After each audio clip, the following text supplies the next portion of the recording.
can you introduce yourself and just tell us a little bit about yourself? I'm curious myself as to what I've been kind of following you for a couple years. I remember your presentation on the Espinosa brothers. Uh-huh. That was And pretty that was horrible. well, it was pretty early pandemic. I think it was one of those online webinars that was Oh yeah. saving Oh me at that yeah. point. And I Uh, loved your perspective because as somebody oh, who is interested in this history and then also a little bit very into true crime, the Bloody Espinosa stories out there, and there's this very specific narrative that's shared as fact. right, And I loved your right. perspective that Well, actually thank you. this. That was my first Zoom meeting. Oh, And okay. yeah, I was terribly nervous. So it didn't go well, I didn't think. Oh, okay. Well, it was very memorable to me. I really enjoyed it. Well, thank you. So I'm Thank you very very much. glad to have you. So I'm curious. I know I think you're a freelance historian more or less. And what I'm is an your, independent scholar. okay, great. So what does that mean and how did you get to that place? Okay, that means that, well, I have a master's degree in technical writing. So, and my undergraduate degree is unrelated at all. But, I was working for the telecommunications industry and there was just this calling to write. And so I started doing some journal articles and also some research. I did some genealogy in my own family, and then I kept thinking, well, genealogy is just names. I want to know more information about who's doing what, where, when, how, and why. Mm-hmm. So, and that's why I dug into the historical part of it. With regard to um, captivity, um, in my family, I have a relative who uh, did have a captive. We don't know anything about her. And I believe that in 1868, when the Navajo were freed from Bosque Redondo, that they came and they started looking for their family. So I believe that this woman at that time then left, like many others, to go with their people. So, and that's all we know. That's all we know. So, but I was still very fascinated with this story. I knew that Lafayette Head, the Indian agent for the Ute Indians in Conejos, Colorado, had a list, and I was also doing research in Southern Colorado history.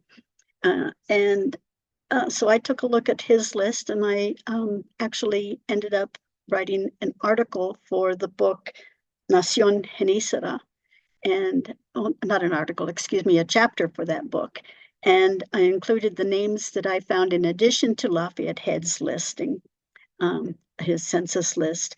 And I also found Anglos who were not enumerated, who had enslaved Indians in their households, but who were not enumerated by Lafayette Head.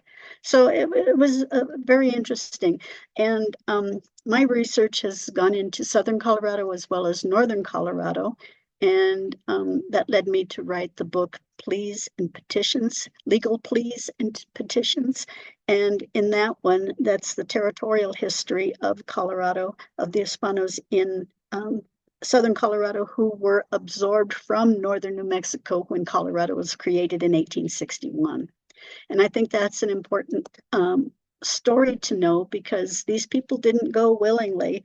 They had no vote in the say, and I know Congress just decided to do it, and it impacted the 7,000 Nuevo Mexicanos that were there, and that impact has not left yet.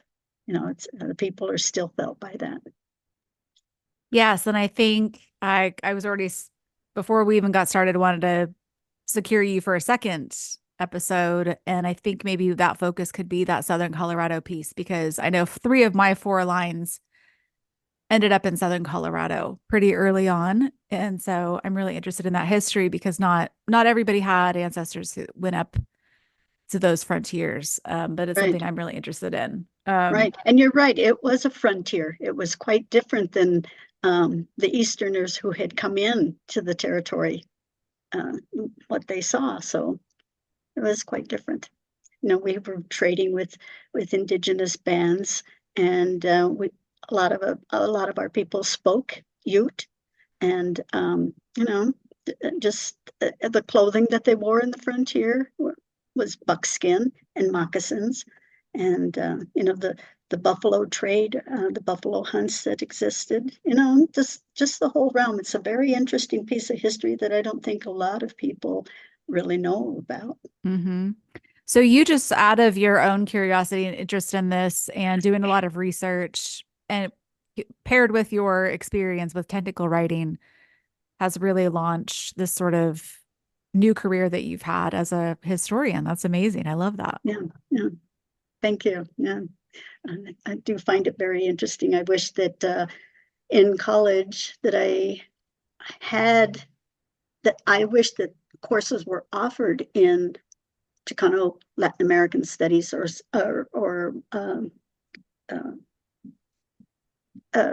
New Mexico and Southern Colorado history, because that was what I was interested in. Well, it's funny you should Things, say that because I went to Colorado College, which has a Southwest Studies department, and I took many Southwest Studies courses that were about our ancestors and the culture and the history. And at that time, I did not know anything about my ancestry. So mm-hmm. I wish that I could go back knowing what I know now. I would enjoy those classes so much more Yes, and get so much from those yes, courses. But yes. And clearly I'm there was great. something drawing me to that subject. Yes, yes. And I always asked my parents and grandparents questions, as if the time was right and everything. And I took notes, so that's really Good. good. Wow. And that, Good for you. yeah. Okay, well, today let's just focus on this period in Mora that was the 1860s, correct? With an Mhm. influx of, so I'm kind of curious.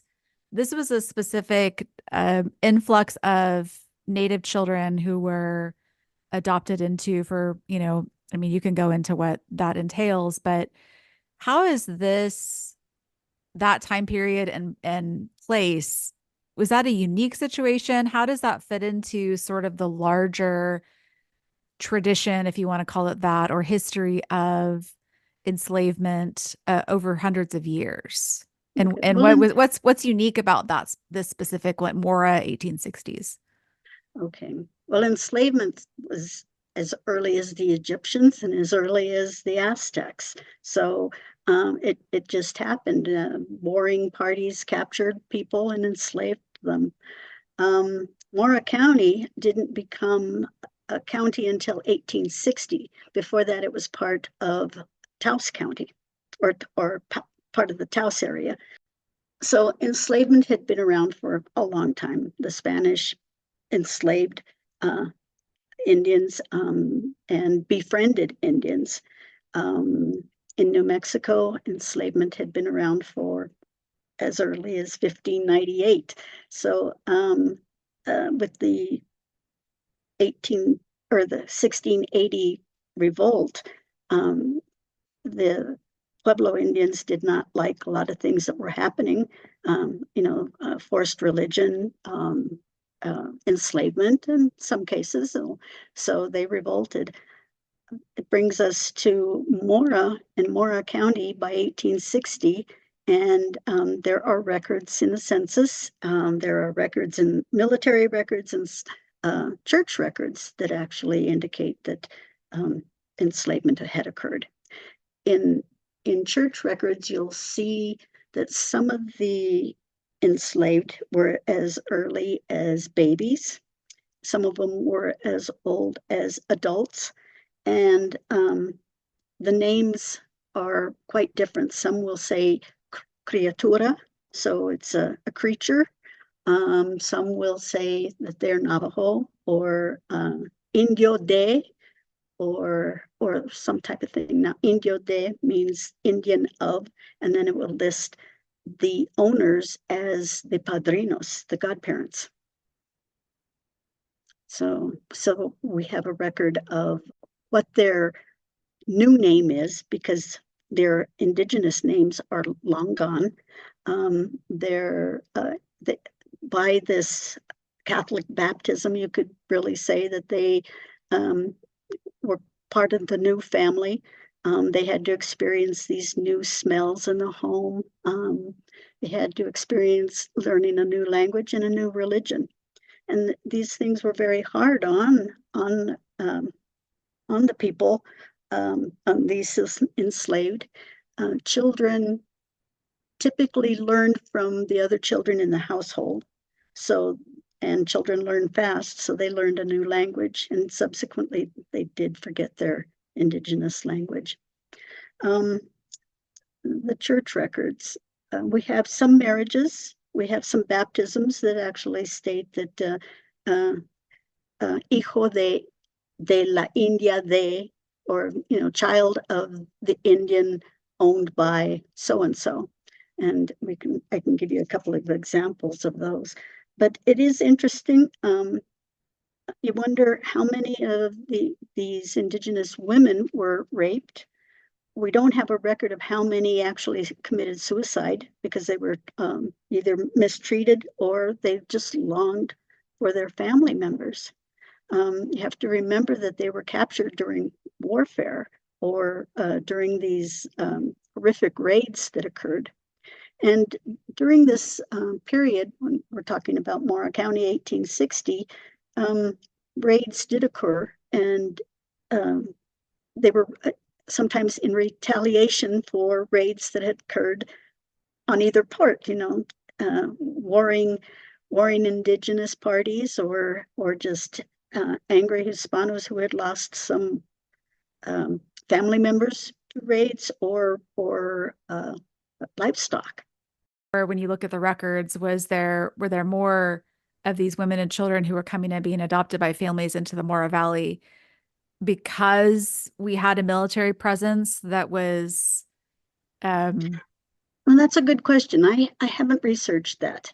I haven't researched that to actually define that question, but it is interesting. During the long walk for the Navajo to Bosque Redondo, there were raids on people in the long walk.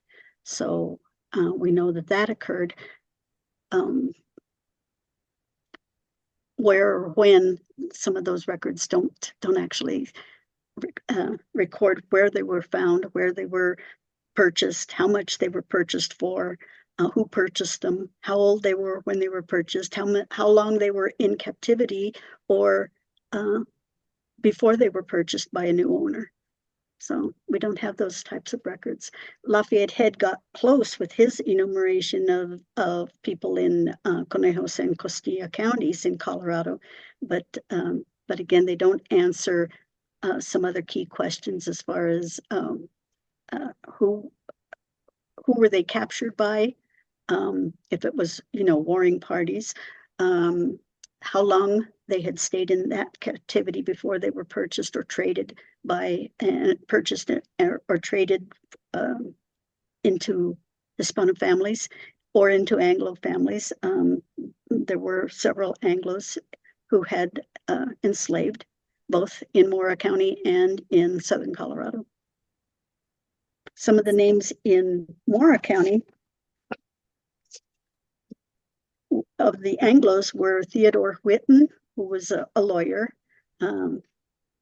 Watros, Henry Vincent St. Vrain, Louis Rudolph, Lucian Maxwell, George Mary, Mr. Mink, David Lapton, John Lawrence, who was a county clerk for Mora, and Santiago or James Bonney. And it's quite interesting. It's a very, very sad topic.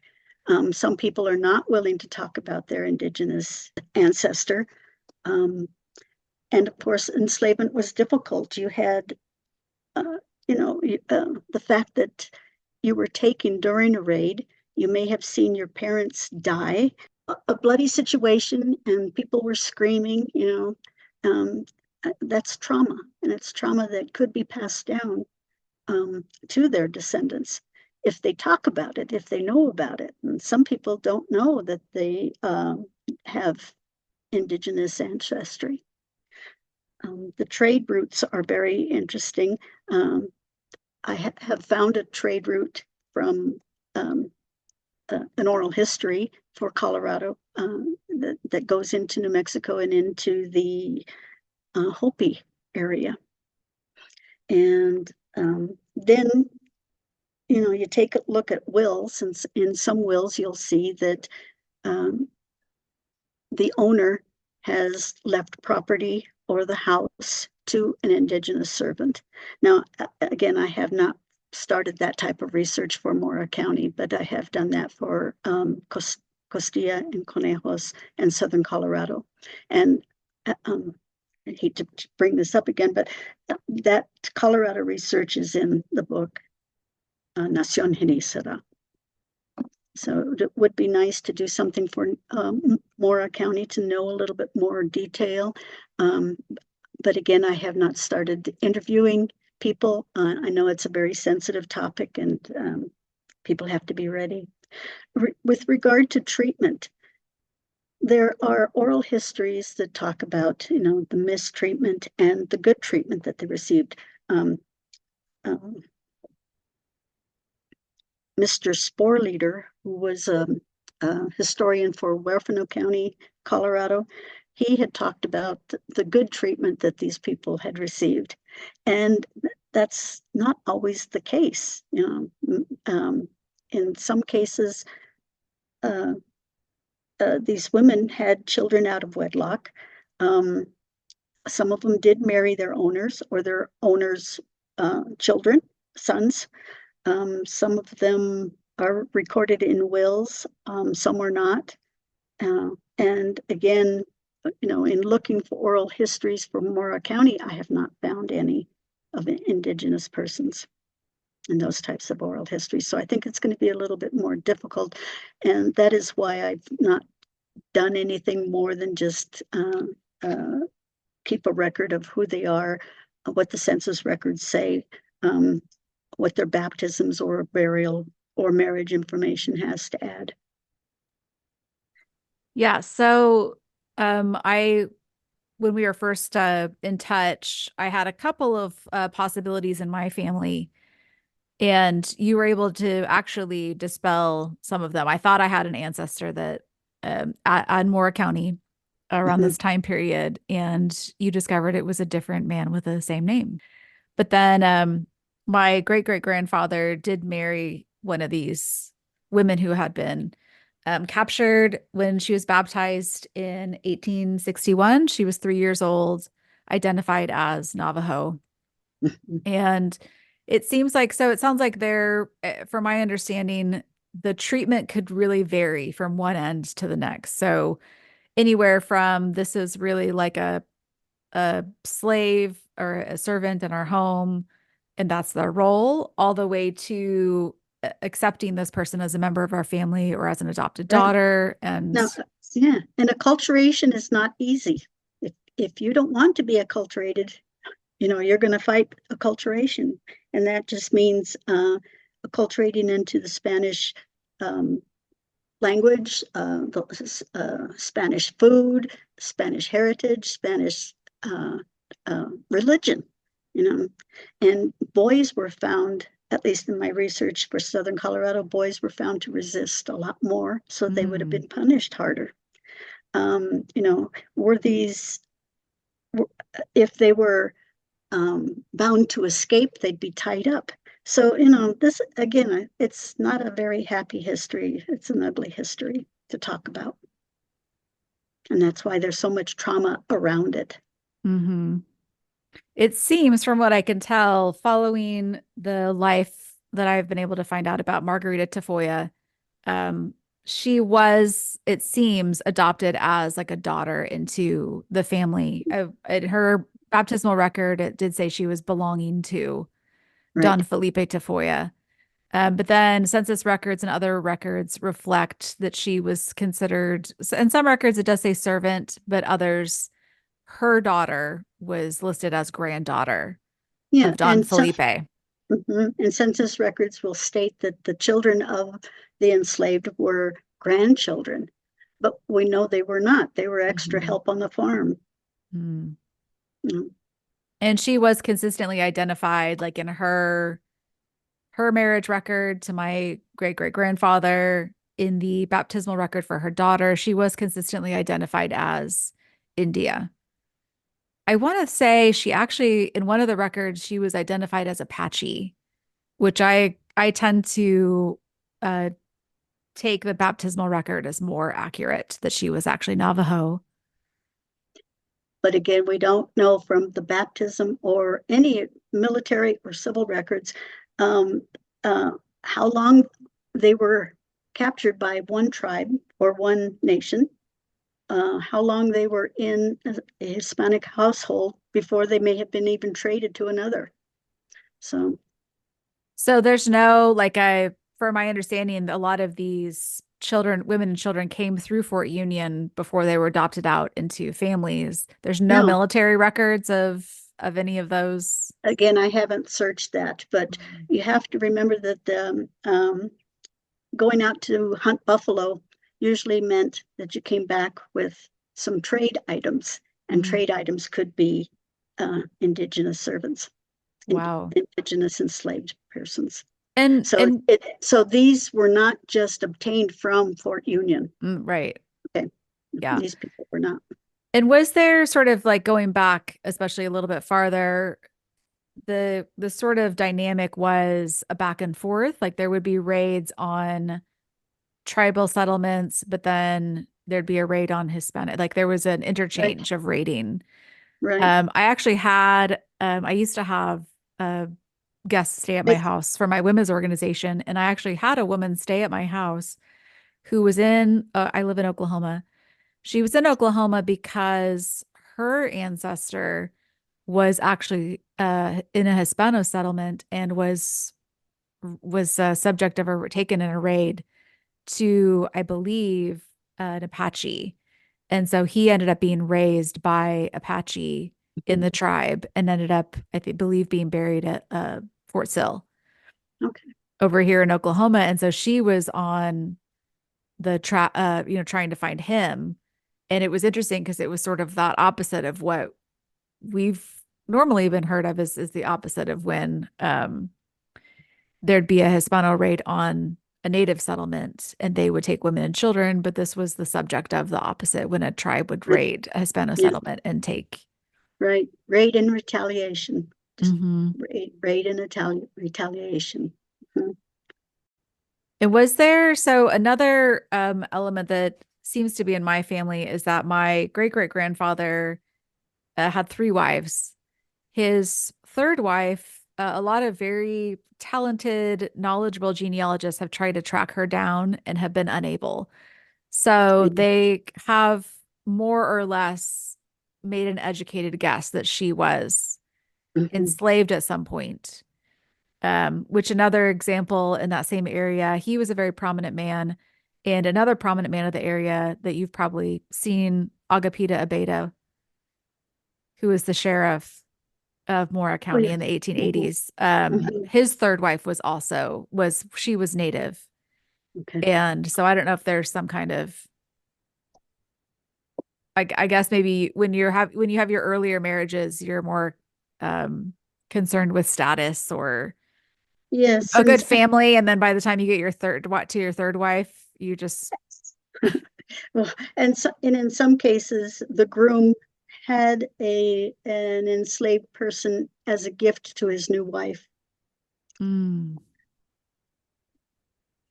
I'm writing a note about the third wife here of the Sabeta. Check into that. Yeah. Mm-hmm. And uh, most enslaved individuals were Navajo, and they were taken by the Ute and traded to the Mm. Hispanos. Interesting. Yeah, traded or purchased by the Hispanos. And again, the price ranged from a horse to $100. And is that specific to this time and place, or is that a fairly Uh, typical thing going back? Was that but well, Navajo from the Utes? it would be a time and place. Again, My research has been in southern Colorado, so it was a Mm. territorial period. I'm not quite sure, and I have not found any oral histories for Mora County that actually say how much they paid for an enslaved individual. So So that's what's lacking here in the record. so when my great great grandfather died, we have his probate records and all of that. And so he had, I believe, 19 children from these three wives. Mhm. And the children of the first two wives got quite a bit from the estate. His estate was worth like $4.5 million today. It was a large estate. Mhm. And they got big chunks of money. And the children, or his surviving wife, the third wife, and her children received very, very little. And then she died about within a year of him dying. And suddenly in her probate records, there's nothing left, even Mhm. that had been within the year had been given to them. So we can make some educated guesses that if she was indigenous, that she did lack the status or any kind of that representation for her and her children, that maybe they were considered less than the children of the wives of the previous ones. Yep, yep, that occurred. That occurred. I also wanted to mention that women and children, women and girls were most coveted when these raids occurred because they were looking for women of childbearing age so that they could bear more children to enslave and work on the farm. Because you have to Mm. remember, farming was a difficult thing, and you needed laborers, unfortunately. And these women and girls, if they were Navajo, of course, brought weaving skills with them, which was very important because you needed clothing, you needed um, laborers in the household, cooks, servants, cleaning, farming, digging acequias, you know, those types of work detail. And I hope I don't sound light about this because again, it was very traumatic. Um, it's very hurtful, and it's not something kind to talk about. And that's why I don't think we are finding some of these oral histories because people don't want to remember those kinds of hurts. Hmm. There have been an exhibit or some interest around Lafayette Head and his list. Mhm. What's unique about it? Was there, I guess, was he the only Indian agent for this Yes. area? Or so that means Well, that obviously, like when we study history, the things that are documented get the attention. yeah. Obviously, if there's not documentation, then we don't have as much to talk about. Mhm. Well, So it's just because that it's well documented because he was an Indian agent and who was tasked to. right. So, with the Emancipation Proclamation, then the president had asked everyone to um, check on how many enslaved there were. The governor of the territory of Colorado had done the same thing. Lafayette Head was the only Indian agent in Colorado who responded, and you know why he did so well, we're not sure. At the same time, the Hispanos in Conejos County had submitted petitions to remove him from office because of some of the things that he had done. And so we're not sure whether he had created or developed this list in retaliation to those Hispanos who had petitioned for his removal. So it's an interesting dynamic. But he did a real good job. He listed the owners, he listed the enslaved by their baptized name, not their indigenous name. So again, those are lost. He indicated how old the enslaved was when they were purchased, who they were purchased by, and in many cases they were purchased in trade from Comancheros or by the Ute. Um, most of the enslaved on his list were Navajo. And so he gives the approximate age. He also said that he had interviewed each enslaved to see if they wanted to return to their tribe. And in one case, there's a 3-year-old that indicates on this list that he was interviewed, and that supposedly this 3-year-old said that he wanted to remain with his Hispanic family.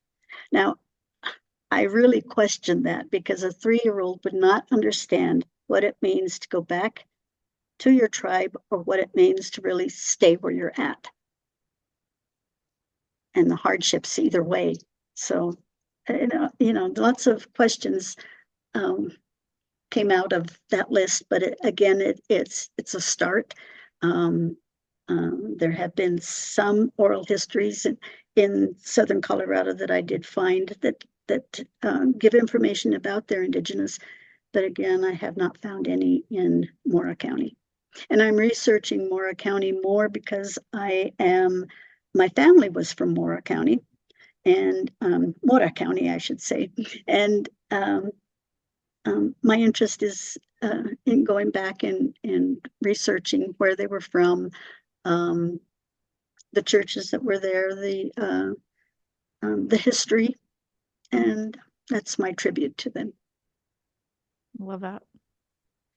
So there were other Indian agents. They just didn't follow through with this assignment. Right. Interesting. Because this is also an interesting time period, because the same great-great-grandfather who had the 3 wives and all that, he was a territorial legislator, a representative from Mora County in 1867, which is when, for my understanding, we had the Emancipation Proclamation, and then somebody, shared in DC that, hey, back in New Mexico, there's still this stuff going on. They just don't call it slavery. They refer to it as peonage or whatever. And so there were investigations and promptings from Washington to dissolve this practice that had been going on in New Mexico for hundreds of years.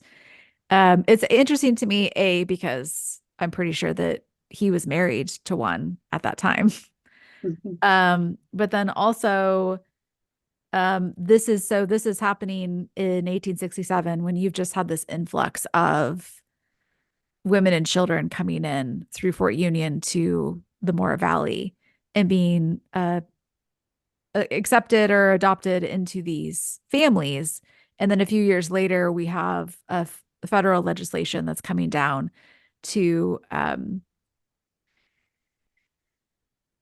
try to dissolve this system in New Mexico that had been this very, especially among prominent Hispano families, this had been a practice for a long time, and trying to dismantle that. But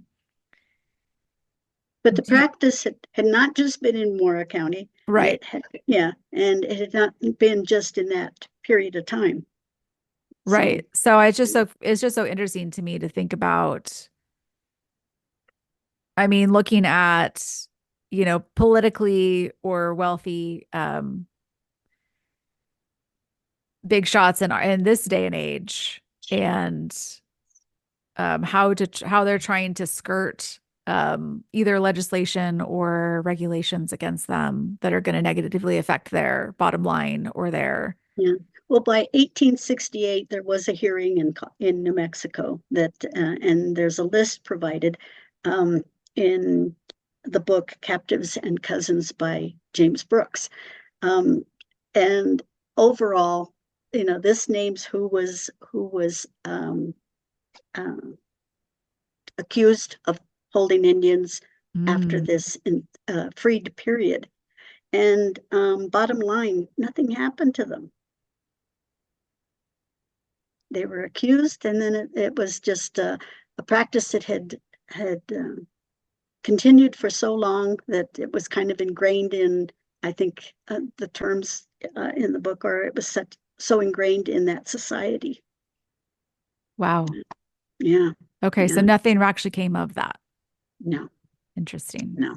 I have that book is right behind me right now, but I haven't had a chance to read it. But I need to look to see if my Yeah. my guy is in there. But I'm Yeah. sure there were a lot of machinations to try to protect, particularly very wealthy people, I'm sure. Right, Sweep right, all that under right. the rug. And it was the wealthy people who owned Hmm. the enslaved. It was, it cost money to purchase them. It cost money to feed and clothe them. It cost money to transport them. Um, sometimes you had to pay a comanchero for the person, or else you went out yourself to get one. It was, not I don't know. I don't mean to make it light. It was just a very difficult process. And, um, sometimes they were traded for a horse or a number of horses or, um, this trade and purchase thing. Um, People needed things, whether it was the nations that needed um,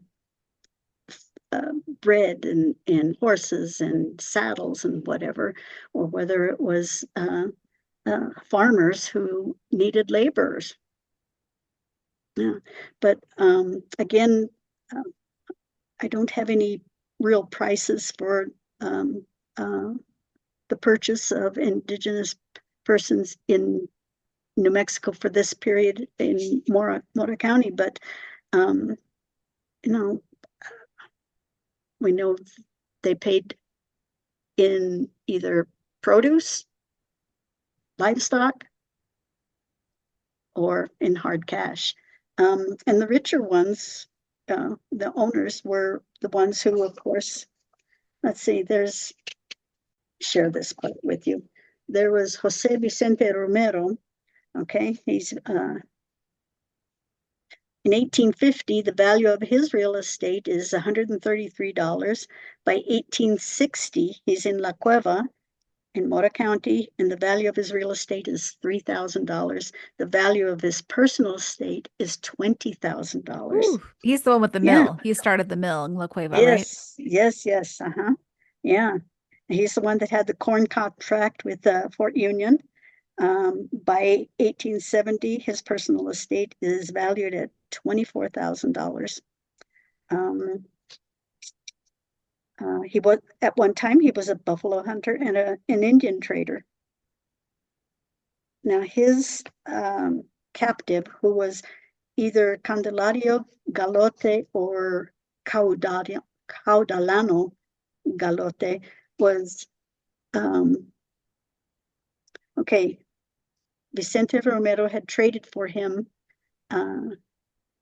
and at that time he had been 4 years in captivity when he was traded. So it Wow. tells us that he came from either a different nation or he was with a nation for 4 years before Vicente Romero had purchased him.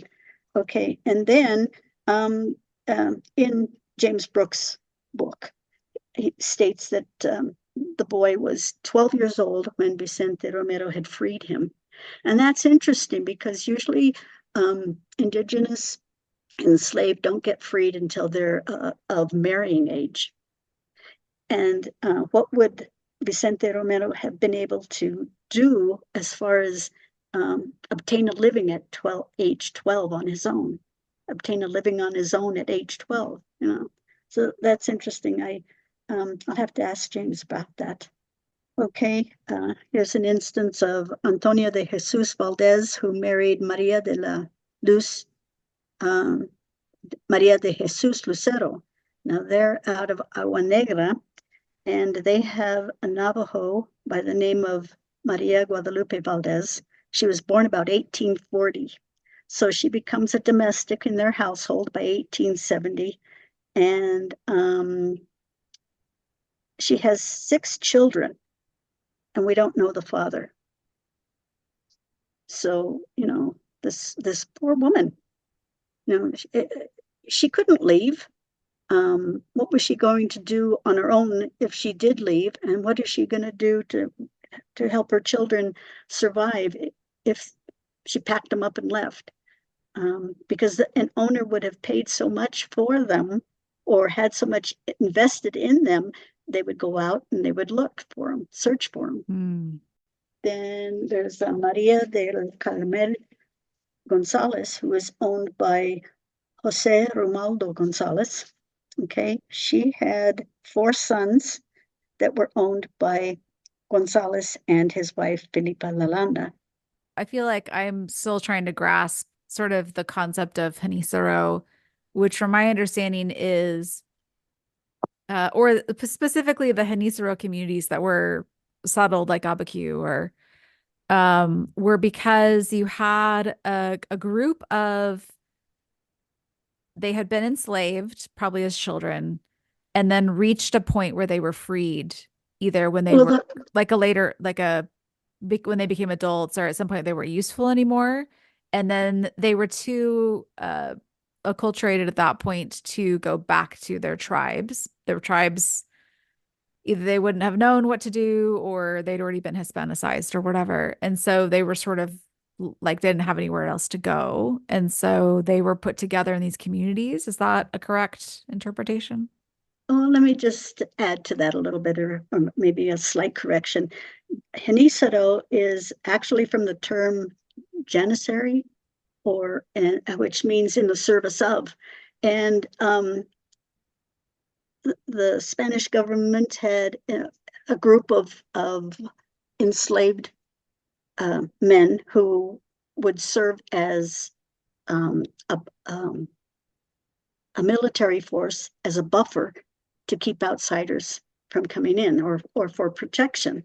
So this group then started building in population. And so the Spanish government then decided that they would set up certain areas for these groups. I think Belen was one, Abicu was another one. And I continue to the experts on that. But anyway, they were enslaved indigenous who had were Hispanicized. Okay, so when we look at the enslaved that we're talking about right now for Mora County, then we're looking at a different time period. And I think Okay. that's where it gets confusing. Yeah, that's where I was trying to sort it out. And there's some discussion in New Mexico about whether these are actually Genizaros or whether they're something else. And I haven't followed that discussion, but I know that that's kind of going on. Bottom line is these enslaved individuals that we're talking about for Mora County and Southern Colorado have lost their identities completely. And likewise, so did these Genizaro groups. So that's why they're clumped into that Genizaro categorization. Yeah, because the one that's most recent in my family, Margarita Tafoya, she actually ended up getting divorced from my great grandfather. But she did live with his children near them in Folsom. And as a widow, or she was listed in the census records as a widow, but she was actually divorced. And she worked as a cook until her death as an older woman. And that was in like the early 1900s. So she certainly had lost any sense of identity at that point. And yeah, every one of us in New Mexico can probably trace their ancestry to an indigenous woman somewhere along the line. Yeah. And people are on the bandwagon now, unfortunately, to try to find out how much indigenous blood they have in them, what quantum, and that's not what is important at this point, because it's either so far gone or so near. The issue is that we should have some kind of respect for that indigenous heritage. And we should remember the trauma and what they went through to become our ancestors, actually. Well, that's interesting that you say that, because I did, in trying to follow some of these, you have children that were baptized into certain families and then they just disappear. And we don't know what happened to them. And I just sort of assumed a lot of children died. period. Yeah. But then also they could have been sold. They could have been sold. But They could also, have died. They I could have think run away. They mhm, could have died died in by suicide treatment. or died Yeah, by suicide, as yeah. you mentioned too. Yeah. The women could have died by suicide, if they were continually raped. And that's how we get these children, we don't know. But I don't think we can assume that it was a happy situation. I just really feel that, there was a lot of trauma involved in their acculturation, whether they were, treated well within the household and fed, or whether they were locked up and forced to acculturate. Yeah, absolutely. Mhm. Okay, well, I have so many more questions, but we'll have to just sign off for now. But I will keep my questions for a second episode because I'd love to talk more about that Southern Colorado region. And then obviously I have a lot of family history in Mora as well. And so I love seeing your snippets that you pop out into the Facebook groups every once in a while that, Yeah, something fun you find in the records or thank whatever. you. Yeah, yeah, So I'm always hoping because I think there's a lot about my great great grandfather in there because he was a very prominent man. He also he was up to a lot of stuff. hmm And so, but it takes literally sitting through have to sit at the archives and just read through all the Mora records. And it sounds like that's what you're doing. Well, you go through a lot of census records. You go through a lot of church records, baptism, marriage, death records. See what you find. And then you go through a lot of family records if you can. Who owned a thresher? By the census, if their property is worth a lot, then you try to figure out, okay, well then what were they doing? It's if it's and then by time frame, because uh, when Fort Union was established, it increased the farmers increased the capacity of what their farms could grow. The Fort Union needed flour, Fort Union needed corn, Fort Union needed wheat, or excuse me, oats for their um, horses and whatnot. So farmers found an opportunity and tried to tone into that.